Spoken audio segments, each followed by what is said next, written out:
Mak duduk dulu, biar Najib yang bayar. Betul ke Najib? Ya, Mak. Daripada kecil je. Asyik, Mak.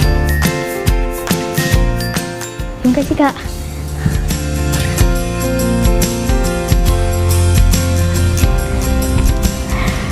Najib, banyak mak dapat ubat ni Najib. Mahal ke Najib? Semua ni RM1 je, Mak. Kerajaan dah banyak bantu kita. Kita kena usaha sikit je. Janji Mak sihat. Najib akan jaga Mak seumur hidup Najib. Terima kasih sayang. Assalamualaikum, my name is Nur Shazam Salim. Today my group will be presenting health policy which is Clinic One Malaysia. Announced on 2010, the 10 Malaysia plan was introduced to accelerate Malaysia's growth. It was the first plan under Malaysia's new economic model aimed for Malaysia to become a high-income nation by the year 2020. The Prime Minister Yang Bahagia Datuk Seri Najib Abdul Razak introduced the Government Transformation Program, a roadmap for improving public services with his policy agenda One Malaysia, it upholding the principle of One Malaysia, which is people first, performance now. As we all know, the population of Malaysia will keep increasing from year to year. The more the population number, the more healthcare facilities have to be provided. Therefore, in the 23rd October 29, Prime Minister Yang Bahagia Datuk Seri Najib Tun Razak established One Malaysia clinics under One Care program of One Malaysia Health Reform Plans. Amnesty 2018 reported that the One Malaysia Clinics initiative is a good example of the government commitments in ensure the people's well-being, especially in offering quality medical services at affordable rates. The objective of One Malaysia Clinic is to provide affordable and quality healthcare treatment to the local residents, especially for middle and local income groups. The first problem arises is to help solve health problems among million low-income households. The low-income population in Malaysia is facing various health challenges, particularly related to our mental health, nutritional and physical function. BMC Public Health reported that during the 10 Malaysia plan, which is from 2011 until 2015, the bottom 40 or B40 consists of 2.4 million households with 73% Bumiputra locals and the remaining 27% non-Bumiputras. Thus, government shows their commitment in under this problem by offering quality medical services at affordable rates, which only charges for only RM1.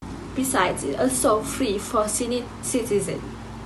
Other problems arise is because government clinics are mostly far away from remote areas. For instance, in rural area in Sabah, the nearest clinic is about 20 kilometers away. Therefore, One Malaysia Clinics is a great platform in helping the public get quick and easy medical treatment, as these clinics are located around residential areas. Last but not least, the quality of health services are being improved with this establishment of One Malaysia Clinic. Majority feedback said that the service provided are excellent, as facilities for people with disabilities are available at all sections of the clinic. Stakeholder of Clinic One Malaysia are patient, physician, medical assistant, and paramedic. Physician, medical assistant, and paramedic is a provider of the healthcare, and patient is the recipient. Patients are the stakeholder because they are impacted by the service of Clinic One Malaysia. The shareholder is an owner of company determined by the number of shares that they own. But in this situation, Clinic One Malaysia are fully owned by Ministry of Health, and that means this Clinic One Malaysia are owned by government. Assalamualaikum, my name is Nur Shakira binti Mahzun. Now, I will be talking regarding the sources of problems arises that cause the establishment of One Malaysia clinics. The first problem is difficulty to get help, to get the access to the healthcare. This is because the location of the public clinic is quite far from their home. The nearest public healthcare took them around 10 kilometers from their neighborhood. It can be considered quite far and very hard for a patient that did not have any transportation to travel to the health institution, which usually located in the city. Clinic One Malaysia definitely are helping the Malaysians since they are located in the neighborhood areas. Secondly is shortage income. According to a journal article, in 2014, 93.1% of B40s stay at the city, and with their income under RM 4,000, they have to survive in terms of high expenses living in the city. Because of this reason, the initiative of this clinic created in order to help the low-income earners to get same treatments with the healthcare with lower price, as low as RM 1 ringgit. Next, I will be talking the progress of these clinics. The clinics are still operating across Malaysia, however.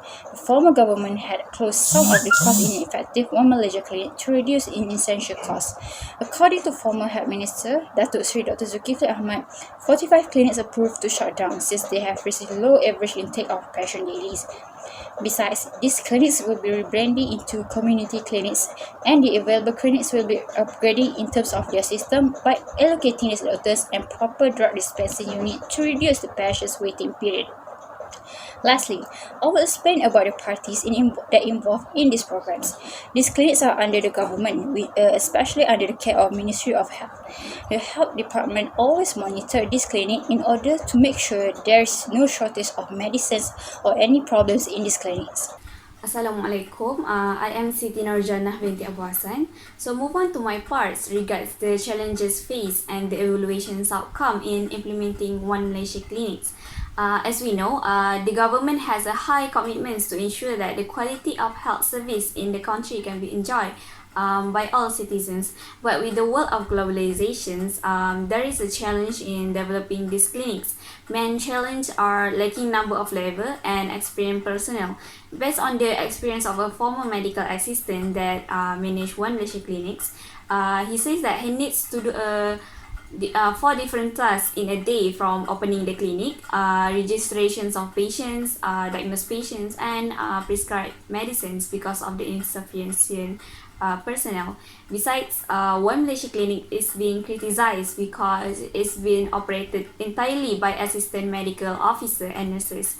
And these actions violates the Medical Act 1971, as it is stated that only licensed doctor can run a health clinics.